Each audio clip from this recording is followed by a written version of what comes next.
السلام علیکم سامعین، 25 جمادی الاخرہ اور 28 دسمبر ہے۔ خبر کا عنوان ہے موسم اور بارش۔ ظاہر سی بات ہے ان دنوں میں عام طور پر بارش ہو جایا کرتی ہے۔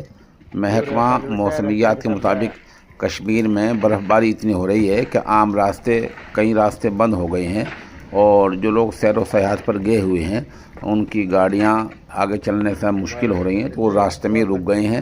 کسی کو عبادت گاہوں میں، اور لوگوں نے اپنے گھروں میں ان سیلانیوں کو، سیاحوں کو ٹھہرنے کے لیے جگہ دی ہے۔ اسی لیے کشمیر میں ٹھنڈ کی وجہ سے اور برف باری کی وجہ سے 2 مہینے کے لیے اسکول بھی بند کر دیے گئے ہیں۔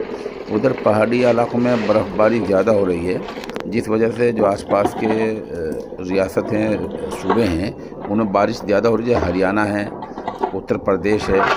اتر پردیش کے آج 50 اضلاع میں بارش کا الرٹ جاری کیا گیا۔ ان میں شاملی ہے، مظفر نگر ہے، باغپت ہے، مظفر نگر ہے، متھرا ہے۔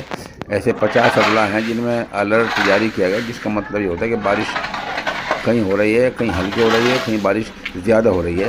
اتر پردیش میں جہاں تک چھٹی کا مسئلہ ہے اسکول کا، یہاں فی الحال جو سرکاری آدیش ہے وہ 1 دن کا آیا ہے، آج کا، یعنی آج سنیچر ہے، کل اتوار چھٹی والی نہیں ہے۔ اب کل دیکھیں انتظامیہ، اگر کل شام کو موسم ایسا ہی رہا تو چھٹی ہو جائے گی، ورنہ نہیں۔ عام طور پر ایسے حالات ہیں۔ اس طرح جو میوات کا علاقہ ہریانہ میں کہیں اولے پڑے ہیں، اور میوات کا ایک علاقے میں ہمارے ایک فاضل ساتھی جناب آصف قاسم نے ایک ویڈیو بھیجی ہے، جو ویڈیو آپ دیکھ رہے ہیں۔ میوات کے کئی علاقوں میں اولے پڑے ہیں، اور بتایا جا رہا ہے کہ اس موسم میں جو اولا پڑتا ہے وہ گندم کی فصل کے لیے نقصان دہ ہوتا ہے۔